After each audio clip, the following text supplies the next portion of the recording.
none Irani nayo iravuga ko igiye kumena amabanga yose, igasobanura Abisirayeli abo bari bo, ikagaragaza ukuntu barabirabura kuko barabifite mu nyandiko zimaze hafi imyaka 5,000 kuko Irani yari ihari n'icyo gihe. Izi amakuru rero, akandi kantu ngira ngo nkubwire, Titus umuhungu wa Empereur Vespasien igihe yageraga i Yerusalemu,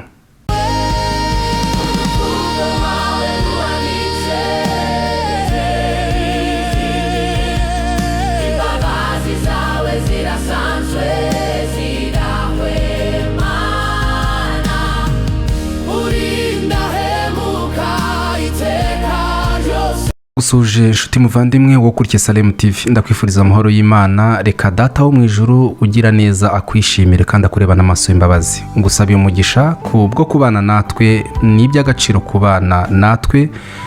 Imana iguha umugisha kandi kugirire neza. Dutangiranye n'umuririmbyi aravuga ngo nkunda kumva amakuru y'umurwa uri kurahatagira ibyago, ngo kandi umucyo wo murwa n'umwana w'intama. Aravuga ngo umunsi umwe nzawinjiramo. Ntabwo nzi amakuru ukunze kumva muri iyi minsi, birashoboka ko uri kumva amakuru y'intambara n'impuha z'intambara nk'uko Yesu yari yarabihanuye ko byagombaga kuba mu gihe cy'impera cy'umuhero w'ibihe cyangwa se imperuka y'isi, ndetse ni kimwe mu bimenyetso byagomba kugaragaza kuranga kugaruka kwe. Hanyuma rero aravuga ngo hazabaho intambara n'impuha z'intambara. Ntabwo nzi niba ukunze kumva ayo makuru kuko niyo makuru ariho muri iyi minsi ya none, ariko ndakwinginga nshuti y'umusaraba ngo nyabuna ntube umwe muri ba bandi bafata impande bagafana ibyo batazi, bagasinda inzoga batazi uwazenze. Ni ikosa rikomeye. Ndagira ngo wifatikanye n'uyu muririmbyi, uririmbe nawe uvuga uti umunsi umwe nzinjira muri uyu murwa. Imana ishimwe. Turi ku munsi wa gatanu ku itariki 3 z'ukwezi kwa gatanu z'ukwezi kwa kane. Turi mu minsi ya Pasaka, ni igihe n'umwe mu minsi mikuru abayuda bizihizaga nk'ibisanzwe, ariko kandi ni umunsi uvuga ikintu gikomeye ku buzima bw'abakristo. Ni umunsi twizihiza cyangwa se tuzirikana gupfa k'umukiza wacu Kristo, igihe yari agiye kongera gusubiza agaciro, kongera kudusubiza identite yacu. Yari agiye kongera kandi gusubiza agaciro Edeni yambuwe, Edeni Imana yari yaremye ikayiremeramo Adamu wa mbere na Eva.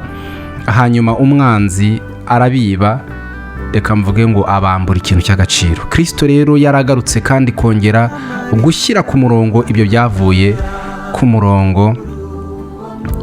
Yaragiye kongera kurema kandi Edeni itazabamo umuruho, Edeni itazabamo intambara, Edeni itazabamo indwara, kandi itazigera ishobora kwinjirayo.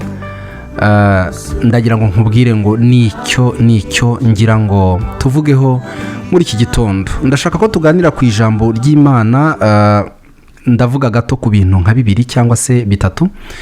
Ndashaka kuvuga kuri identite y'icyo twahawe muri Kristo Yesu, icyo umwami wacu yadusubije. Ndavuga identite mu buryo bw'umwuka ndetse na identite mu buryo bw'umubiri. Nicyo nshaka kuvugaho gato, hanyuma ndakoresha igihe gitoya, ntabwo nza kukurambiraho, murasimfata umwanya wawe munini, ariko nukurikira iyi video ukayirangiza uraba umaze gusobanukirwa ibintu byinshi kandi ibintu bikomeye. Reka dusome ijambo ry'Imana rero. Turasoma Itangiriro igice cya mbere, ndasoma n'umurongo wa mbere, nsome n'uwa kabiri, hanyuma ndajya mu butumwa bwiza bwa Yesu Kristo bwanditswe na Yohana igice n'ubundi cya mbere, niho tuza gusoma. Reka dusome mu izina rya Yesu. Haranditse Itangiriro igice cya mbere umurongo wa mbere, haravuze ngo mbere na mbere Imana yaremye ijuru n'isi. Isi yari idafite ishusho, yariho ubusa, umwijima wari hejuru y'umuhengeri, maze umwuka w'Imana yagendagendaga hejuru y'amazi. Imana iravuga iti habeho umucyo, umucyo ubaho. Amen. Reka twihute tujye mu butumwa bwiza bwa Yesu Kristo ko bwanditswe na Yohana. Ndasoma igice cya mbere umurongo waho wa mbere haranditse ngo mbere na mbere hariho jambo yahoranye n'Imana kandi jambo yari Imana. Uwo yahoranye ibintu byose niwe wabiremye, ndetse mu byaremwe byose nta na kimwe kitaremwe nawe. Muri we harimo ubugingo, kandi ubwo bugingo bwari umucyo w'abantu. Uwo mucyo uvira mu mwijima, ariko umwijima ntiwawumenya. Imana ishimwe kandi Imana ihabwe icyubahiro. Mbega amagambo aryoshye. Ndagira ngo tuganire rero kuri aya magambo, tuyaganireho rwose, tuyaganireho gake,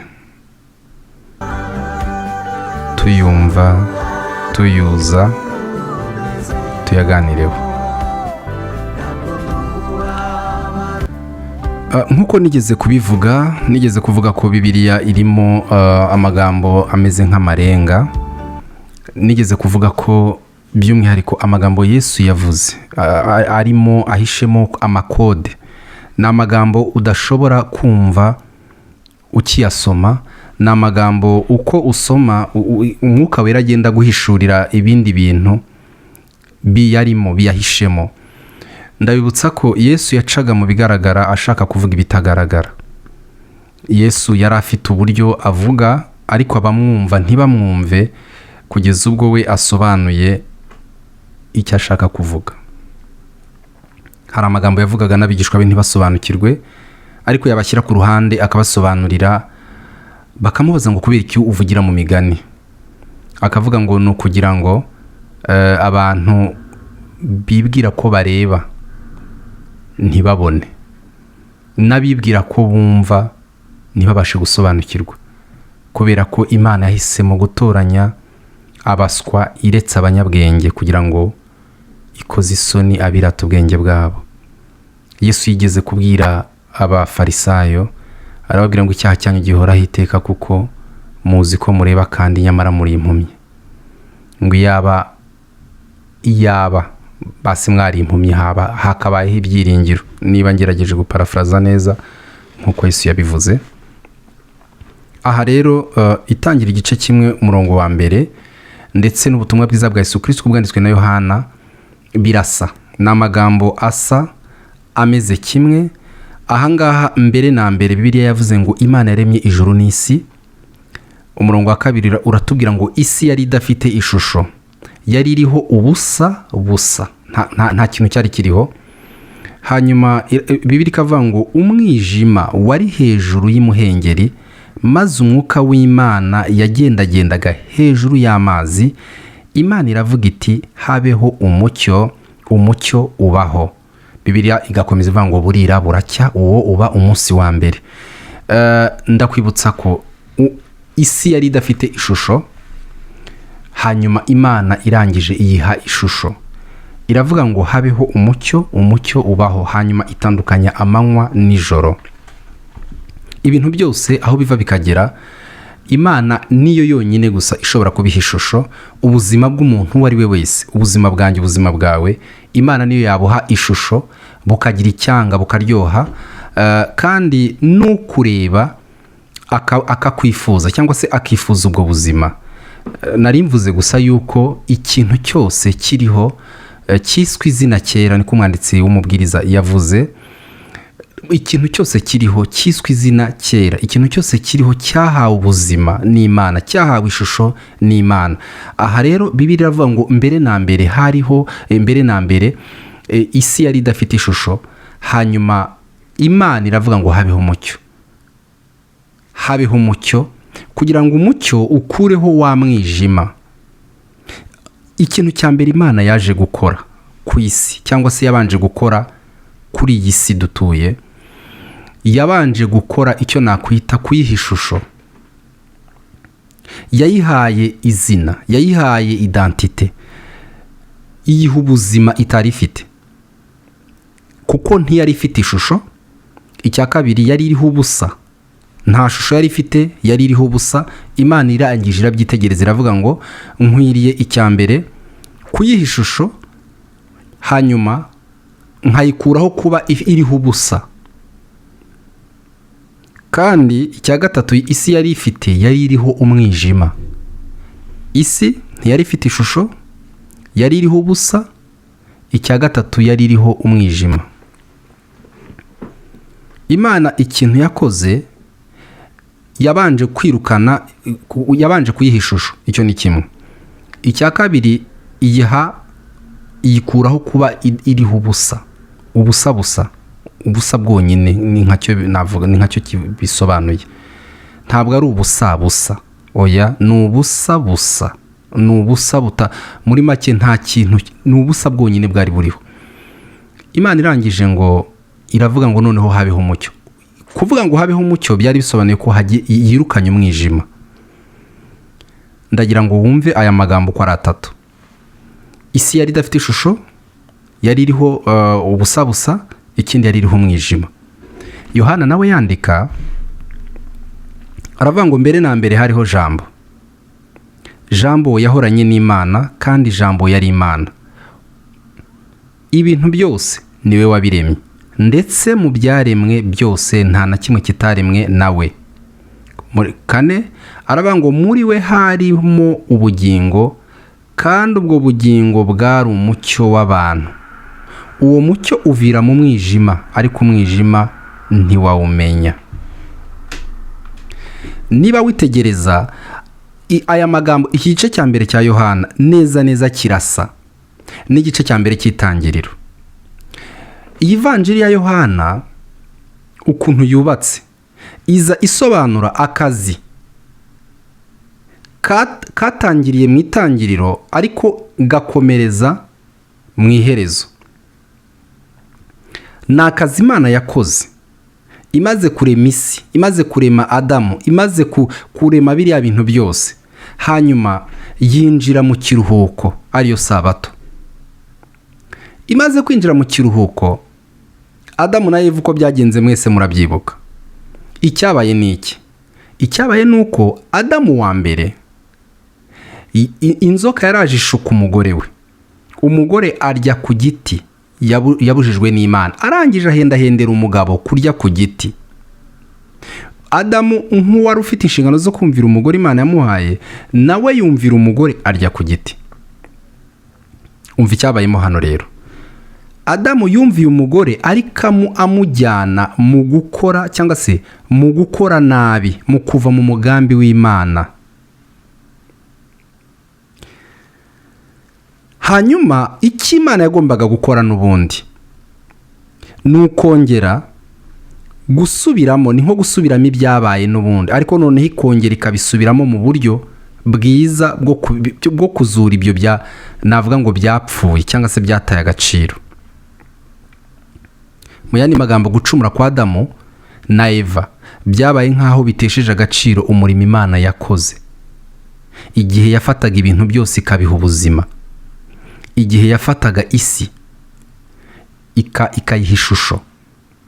Icya kabiri, ikirukana ikintu cyitwa kuba iriho ubusa, ikaremeraho Adamu na Eva ndetse n'ibindi bintu, n'inyamaswa n'ibiti n'ibintu byose. Hanyuma icya gatatu, ikirukanaho umwijima, igatanga umucyo. Mwibuke ko hano Yohana yavuze ngo hariho Jambo. Jambo yahoranye n'Imana. Mu yandi magambo, Jambo uyu niwe wari ishusho y'ibyendaga kuba byose. Niwe wambitse isi, ayambika umwambaro, imera nk'aho noneho igira ishusho, ahinduka ishusho y'Imana ku isi. Navuga ko yambara umubiri wo kurema ibintu byose Imana yashakaga kuremera muri Edeni. Ahangaha ku murongo wa 2 Bibiliya yavuze ngo nta cyaremwe kitaremwe nawe.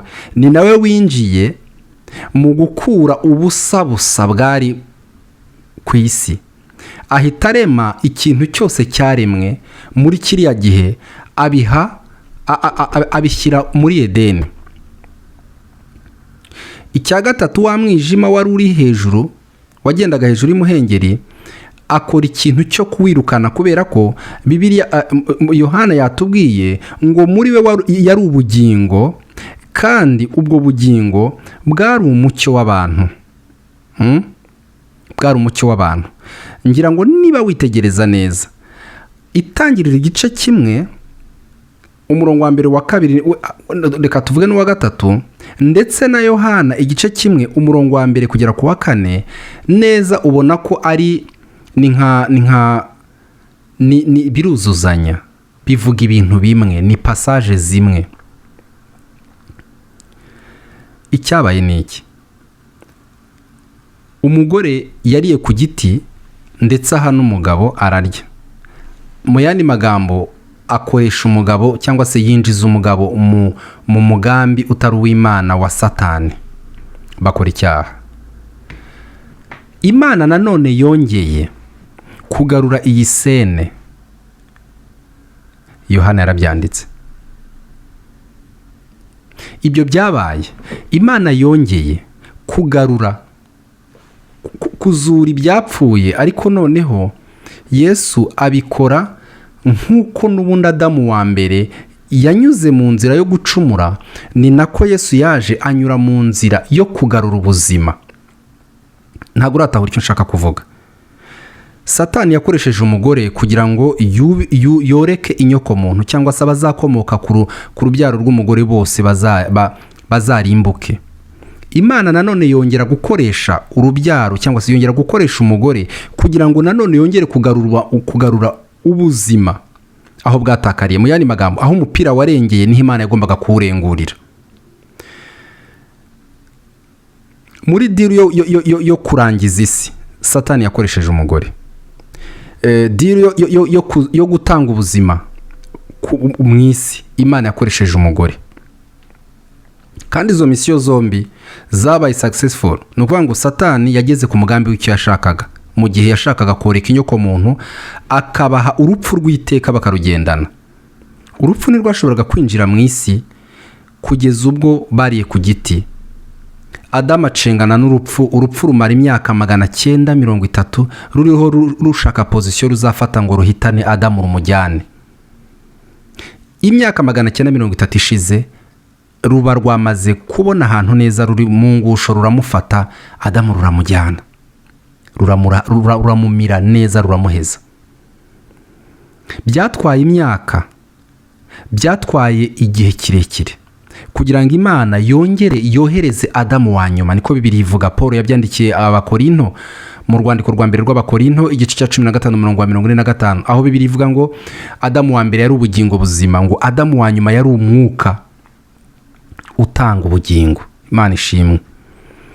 Ntabwo ari Adamu wa kabiri na Adamu wa nyuma, kuko nta wa gatatu uzaza. Nuvuga ngo ni uwa nyuma rero.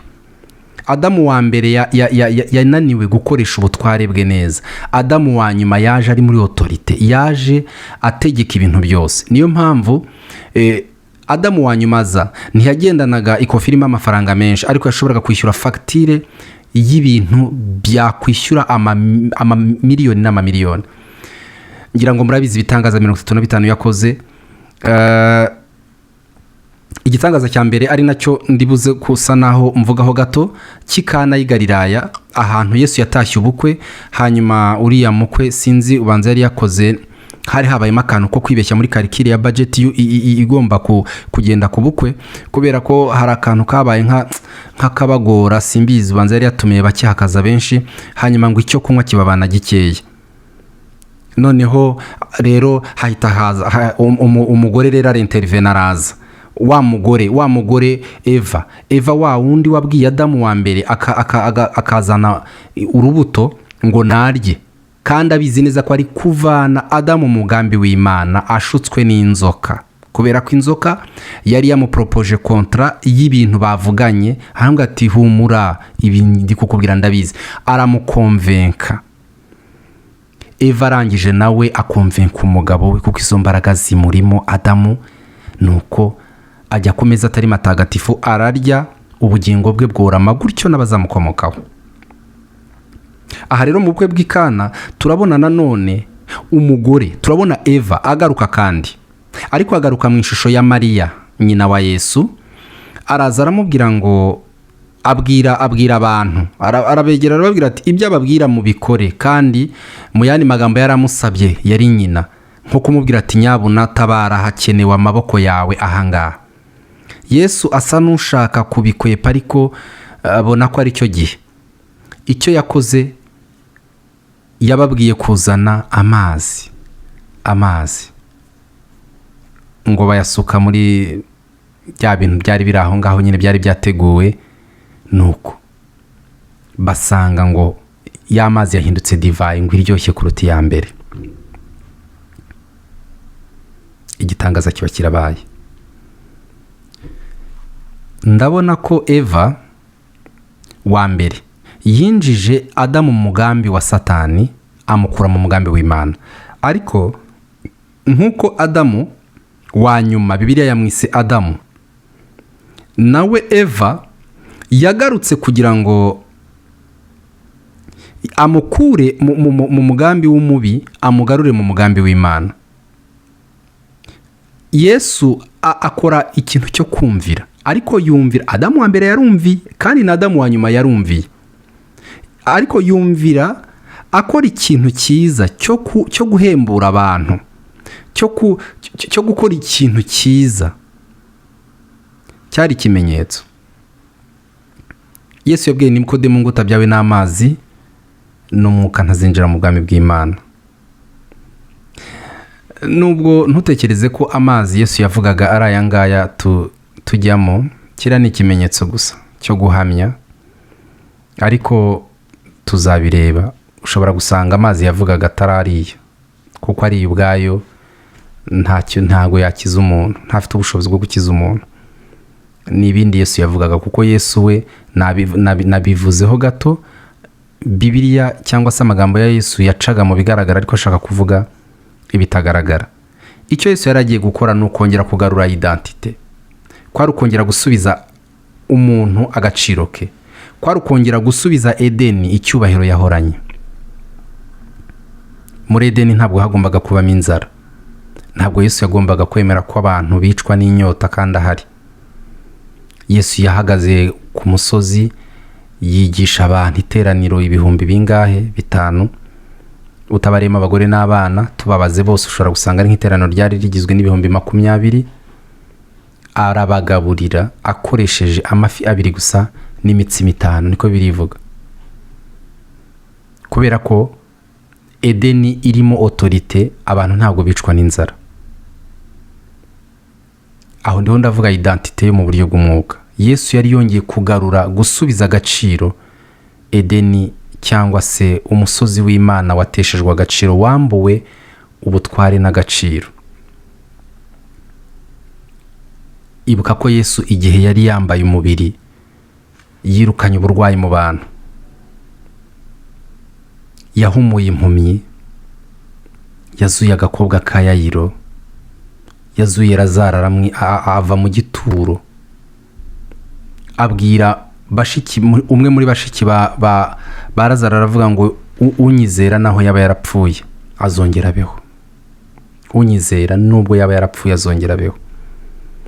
Yesu yari afite, yagaragaje autorite, yagaragaje ubushobozi, yagaragaje imbaraga z'uko n'uwapfuye yamusanga mu gituro, akamukura mu isi y'abapfuye akamuzana mu isi y'abazima. Ni ukubera ko yari agiye kongera gusubiza identite umuntu iyo Satani yamwambuye, akamuhindura umunyantege nke bihoraho. Kuko Adamu wa mbere yari ubugingo buzima, ariko Adamu wa nyuma ari we Kristo we yari umwuka, kandi umwuka utanga ubugingo, utanga ubwo bugingo. Niyo mpamvu ari gusenga, yararamye areba mu ijuru, aravuga ngo ubu nibwo bugingo, ko abantu bakumenya, bakamenya n'uwo watumye. Mu yandi magambo, ubugingo nta handi bubonerwa n'ukumenya Imana, uyimenyeye mu mwana wayo yatumye. Abigishwe baramubaza, arababwira ngo umurimo w'Imana, baramaza ati umurimo w'Imana se tugire dute? Yesu arababwira ngo umurimo w'Imana nuko mwizera uwo yatumye. Umurimo w'Imana nuko mwizera uwo yatumye. Yohana 6:29 niba ntibeshye. kwizera umwana w'Imana niwo murimo wayo, nta kindi. Hanyuma arangije arababwira ngo arababwira ngo mujye mukora ibimunyibuka, bicaye ku meza bari gusangira ifunguro rya nyuma kuri uyu munsi nyine tubyizihiza, uyu munsi wa gatanu. Arababwira ngo ibi mujye mubikora. Yesu yasabye ibintu bike cyane bazajya bakora bamwibuka. Aravuga ngo ibi mujye mubikora munyibuka. Uzi icyo byari bivuze? Biratangaje cyane.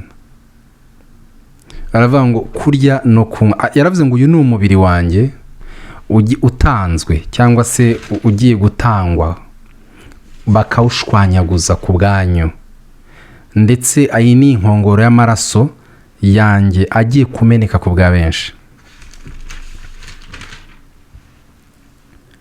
Ayo ni amagambo Yesu yivugiye, amagambo akomeye cyane.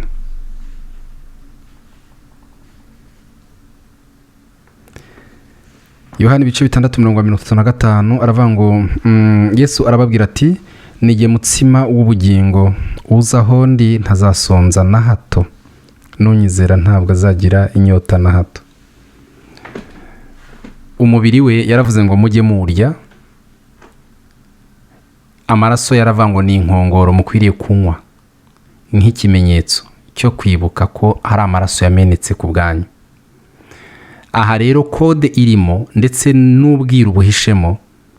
Yesu ubwe ni declaration yakoze, aravuga ngo nige mutsima w'ubugingo, uzaho ndi ntazasonza na hato, nunyizera ntabwo azagira inyota. Ndabibutsa ko ku igaburo ryera dukora iki? Turarya kandi tukanywa. Turya umutsima tukanywa divayi. Umutsima ni umubiri we washwanyagujwe ku bwacu, ku bwa benshi. Amaraso ye yamenetse ku bwa benshi.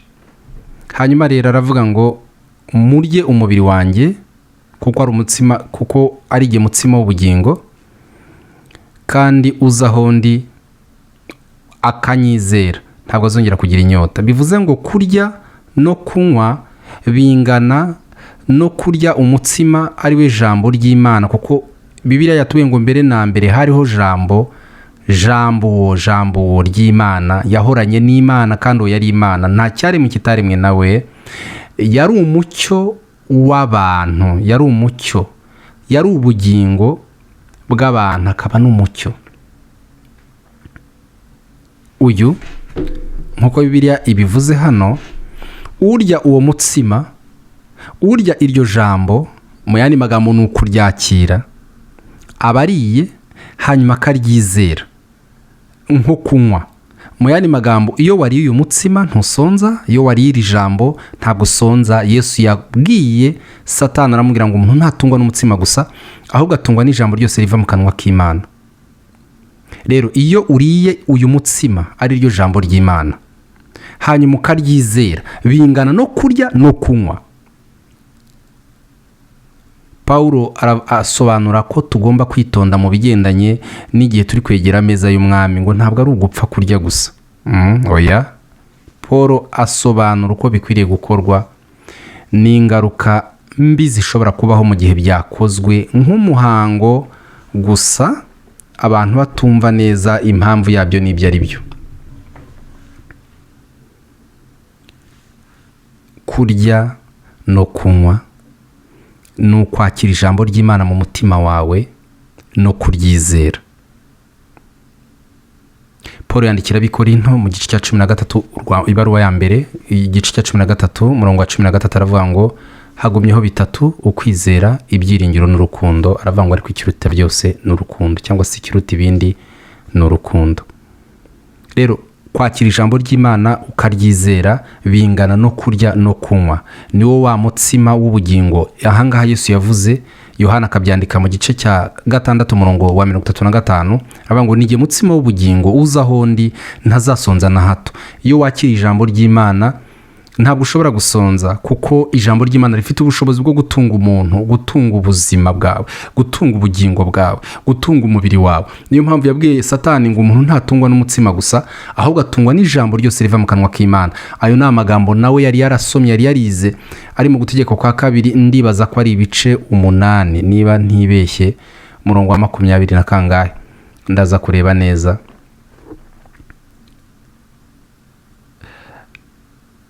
Ko umuntu adatungwa n'umutsima gusa, ahubwo atungwa n'ijambo ryose riva mu kanwa k'Imana. Iyo uririye ukaryizera, iyo uryakiriye n'umutima mwiza, hanyuma ukaryizera, bingana no kurya no kunywa. Ibyo rero bikubeshaho, harimo ubwira bwo kubeshaho ubuzima bwawe. Iyo ni navugaga gusa kuri identite yo mu buryo bw'umwuka, icyo twahawe, twasubijwe. Umwizera wese urupfu rwa kabiri ntacyo ruzagira, urupfu rwa kabiri ntacyo ruzamutwara, nta nubwo azakorwa n'isoni na hato.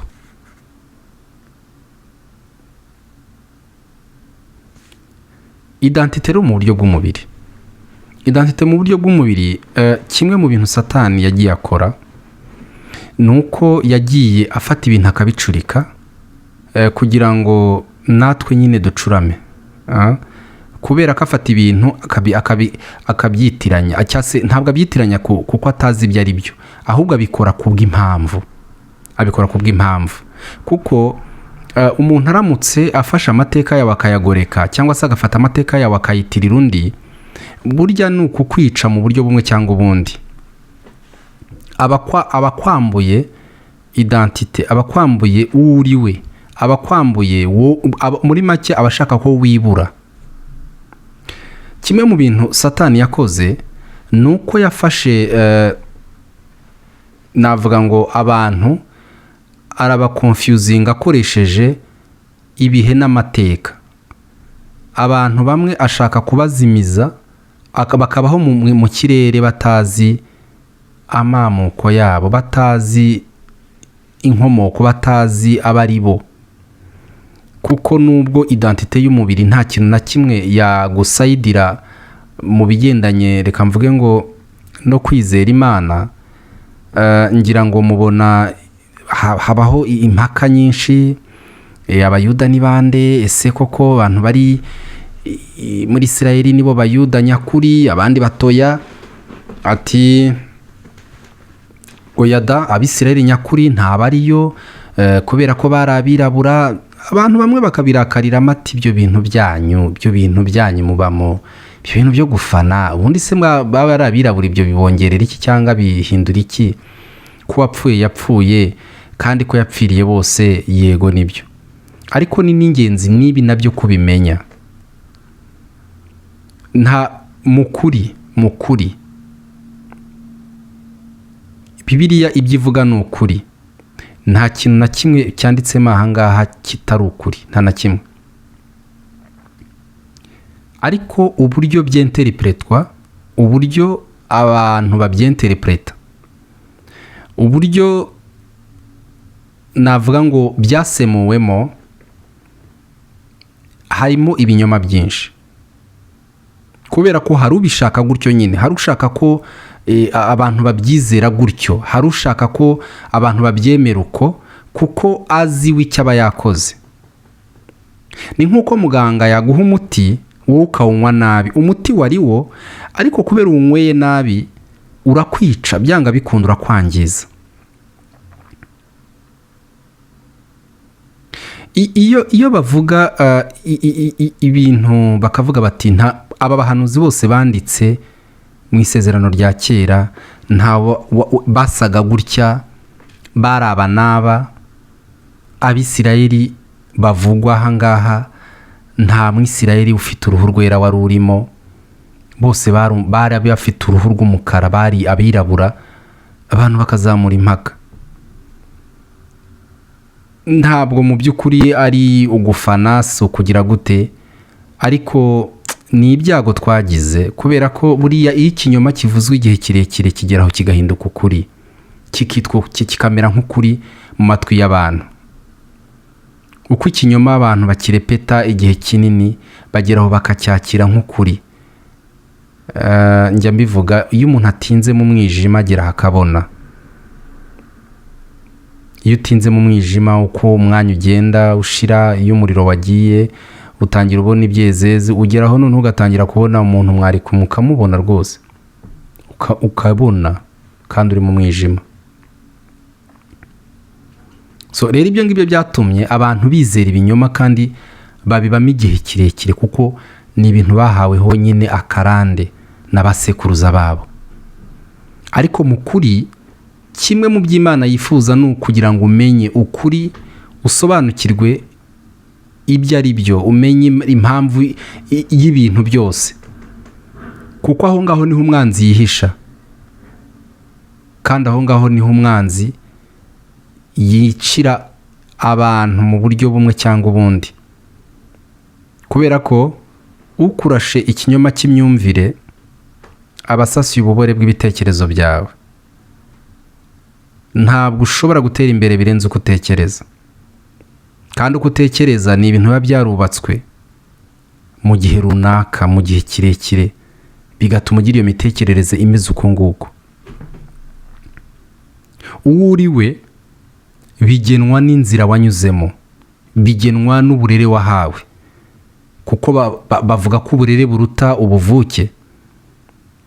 Bivuze ngo uburere rero niwe muntu, uburere nibwo bwakubatse, ni uko umeze, uko ni uruhurirane, ni urusobe rw'ibyo wahawe, wagaburiwe. Ndavuga mu mwuka no mu mubiri. Ibyo watojwe nibyo ni umusaruro wabyo ni wowe. Rero niba hari uburozi wariyemo, byanga bikunda hariho uburyo ubuzima bwawe buri mu kaga, hariho ibintu bitagenda neza muri wowe. Niyo mpamvu ni ingenzi identite yo mu mwuka Yesu yarongeye arayiduha, arayidusubiza. Ariko identite yo mu mubiri biracyarimo ikibazo, kuko ubona ko birabusana. Mu mwuka turavuga tuti turi abatunzi, ariko tugapfa turi abatindi. Nimvuga ndavuga ubutindi bwo mu mubiri. Hanyuma warangiza uti Yesu yaravuze ari ku musozi ngo hahirwa abakene, ngo kuko ngo abo ngabo ngo nibo bazahozwa. Ntacyo bitwaye niba yaravugaga se abakene b'umutima koko, ndetse ko umukene w'umutima se bundi reka ngarukiraho. Ntacyo. Niba ufite umutima uciye bugufi ariko se ubayeho ubuzima bwiza muri iyi si, bitwaye iki? Hanyuma se umunsi wasanze iyo ari umukire Kristo akemera gukena kugira ngo agutungishe wowe, akabikubaza, uzamusubiza iki? Niba yarifuje ko utsinda, kuko mu mwuka yaragutsindishirije, yaguhaye ubutsinzi utaraburwanira. Icyo yagusabye gusa ni ukubwemera, ni ukubwakira. Warigize neza kwemera, urabwakira. Ariko no mu buryo bw'umubiri yifuzaga kuba umutsinzi, ariko nabyo biracyari ikibazo. Autorité ye yarayigusigiye kugira ngo nawe uyikoreremo, kubera ko ikintu Imana yahaye abantu si imbaraga, yabahaye autorité. Imbaraga zigirwa n'Imana. Burya Satani ntawe agira imbaraga, ndetse n'imyuka mibi, ya madayimoni yamanukanye nawe igira imbaraga, nk'uko abamarayika b'Imana bagikorera Imana bagira imbaraga. Ariko wewe muntu ntabwo uri umunyembaraga, ahubwo ufite autorité. Autorité rero wahawe igenda hejuru y'ibyitwa imbaraga z'umwijima uko zaba zingana kose. Ntabwo bigusaba kugira ngo uri kuri level y'imbaraga nk'iz'abamarayika cyangwa se no. Autorité wahawe iyo uyikoresheje ubasha kuba hejuru y'icyitwa imbaraga cyose. Niyo mpamvu Dawidi yavuze ngo umuntu ni nk'ikikuyenze kumugira nk'Imana. Nicyo yavugaga. Ufite ikintu cy'agaciro kandi gikomeye. Rero identité mu buryo bw'umubiri ubu tuvugana isi igenda ihishura amateka amwe n'amwe atavugwaho yanditse mu bitabo kandi bihishe. Ubu uyu munsi biracyahishe ariko biriho biragenda bihishurwa. Umugabo umwe witwa yari perezida wa Misiri ndumva mu gihe nko mu 1956 hafi aho ngaho za 1967 witwaga Abdel Nasser yigeze kuvuga ngo ntabwo azemera ko Isirayeli bahariya ngo kubera ko ntiyumva ukuntu bagiye ari abirabura bakagaruka ari abazungu. Birashoboka ko muri icyo gihe nta n'umwe wumvise cyangwa asobanukiwe icyo ashatse kuvuga, ariko ibyo yavugaga yarazi ibyo arimo avuga, kubera ko cyane ko bo Misiri ifite amateka yabo cyane kandi biranditse, barabifite mu bitabo byabo, barabifite. Bari abirabura, abo bakiriye abirabura. Yosefu ajya mu Misiri bakiriye umwirabura mwene wabo. Igihe bene se wa Yosefu bazaga mu Misiri, iyo baza kuba ari abazungu na Yosefu ari umuzungu, bari guhita babibona yuko ari mwene wabo. Ariko barahageze ahita yigira nyine nk'umunyamisiri, bakajya bamusemurira kandi yumva ururimi rwabo. Kubera iki se? Nuko nta hantu na hamwe bari batandukaniye, bari abantu bamwe. Abanyamisiri na bene Yakobo bari bamwe, barasaga, kara y'uruhu barasaga.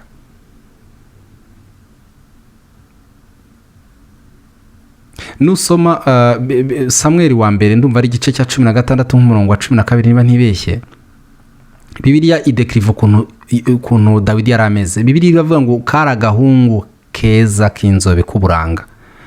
Ukibaza uti se umuntu w'uruhu rwera nk'umuzungu abinzobe kandi gute? Bibiliya y'icyongereza ikoresha ngo yari dark and handsome. Umuzungu aba dark gute?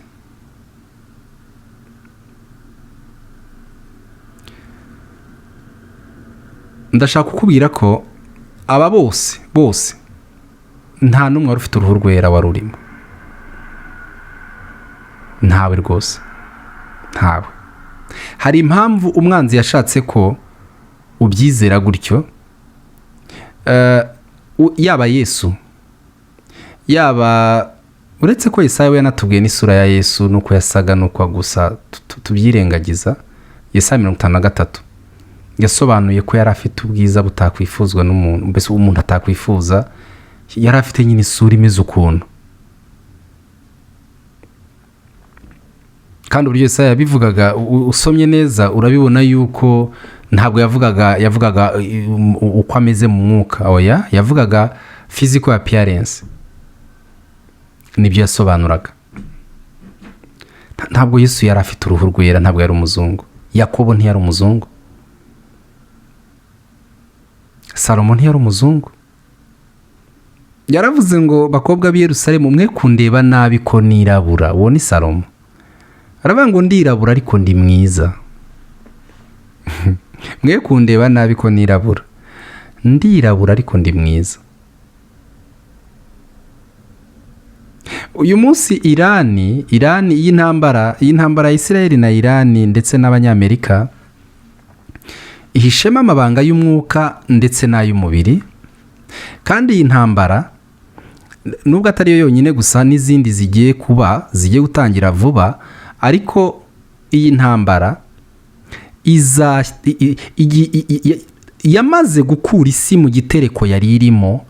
Isi igiye gufata undi murongo utandukanye nuko yari ibayeho. Mu yandi magambo, isi yahashize muri iyi minsi ishize izatandukana n'isi tugiye kwinjiramo, kubera ko iyi ntambara iriho iratanga undi murongo w'imibereho y'isi mishyashya. Kandi ibyo ni ibintu byateguwe, ni ibintu byapanzwe n'abana b'abantu Imana yahaye ubushobozi.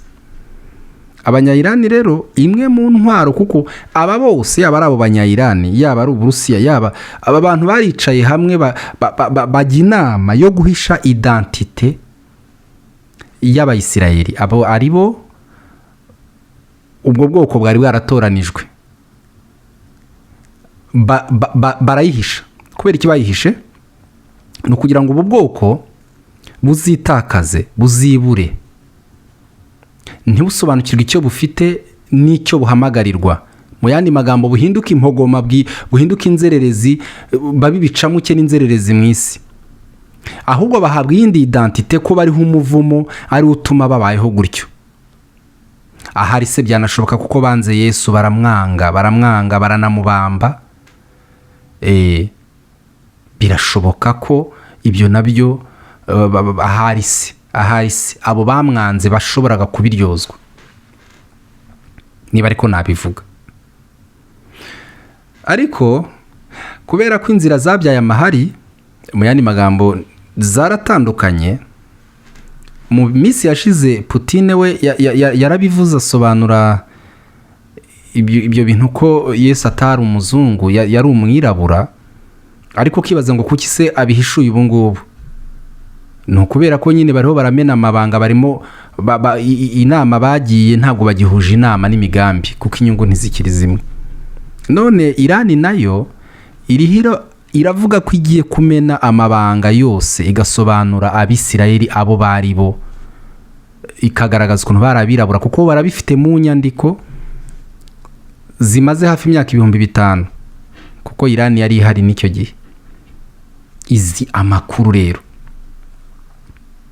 Akandi kantu ngira ngo nkubwire, buriya niba wibuka amateka neza, Nebukadinezari atwara abantu b'i Buyuda, aza agatwara abantu bari Yerusalemu. Ntabwo yigeze arimbura ngo yice abantu, oya, we yarashimusa arajyana, ariko ntigeze abica. Abandi barasigara, abantu b'abanyantege nke, abagore n'abana, abantu bari aho ngaho nyine b'abanyantege nke arabareka. Ariko yabatwaye mu byiciro bitatu, arabajyana. Ibyo sinshaka kubitindaho. Ntabwo Nebukadinezari umwami w'i Babuloni yigeze yica Abisirayeli, ntabwo yigeze abica, oya. N'umwami wabo wari uriho icyo gihe yageze i Babuloni, aramufungura, bakajya basangira ku meza. Uzi impamvu? Bari bahuje uruhu, kuko bose bari bene Shemu.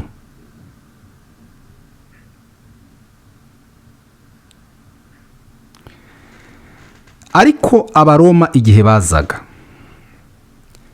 Titusi umuhungu wa Empereri Vespasien, igihe yageraga i Yerusalemu, yakoze ibara, yararimbuye, kuko ntaho bari bahuriye, ntabwo bari bamwe, uruhu rwabo ntirwasaga, ntabwo basaga.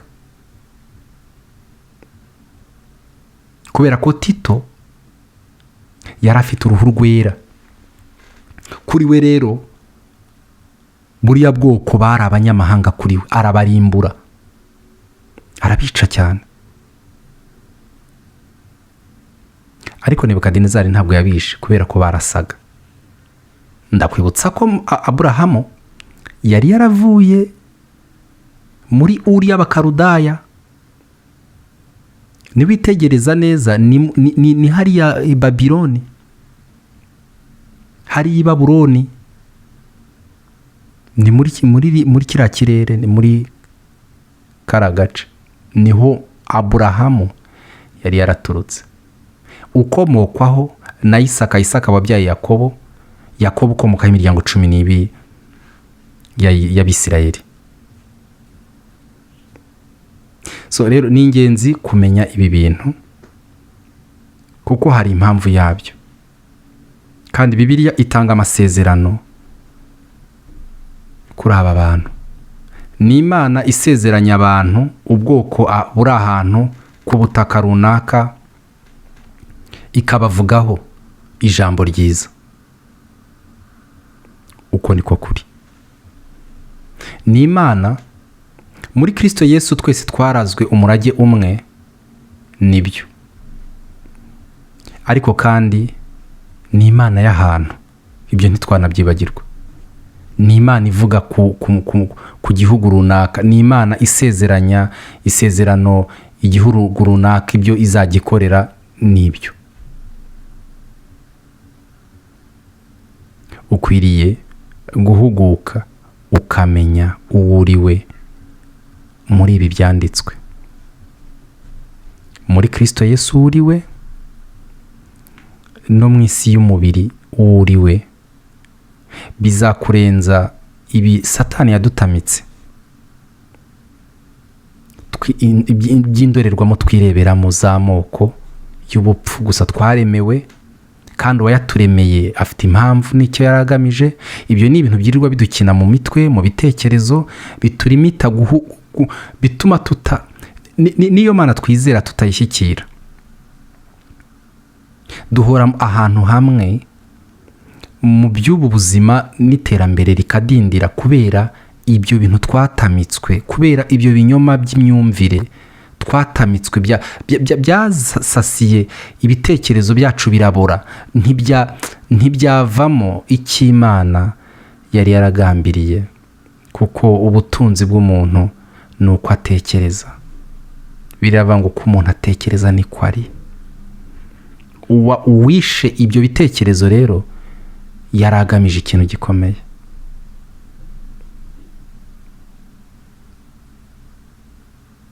Ariko Imana ishimwe ko yazuye ibyo byose, yazuye identite zacu.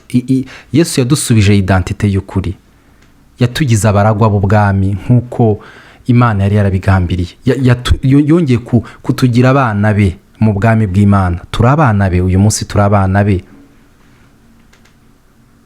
Ni data, ntabwo ari data wacu. Imana ishimwe. Imana iguha umugisha nshuti muvandimwe.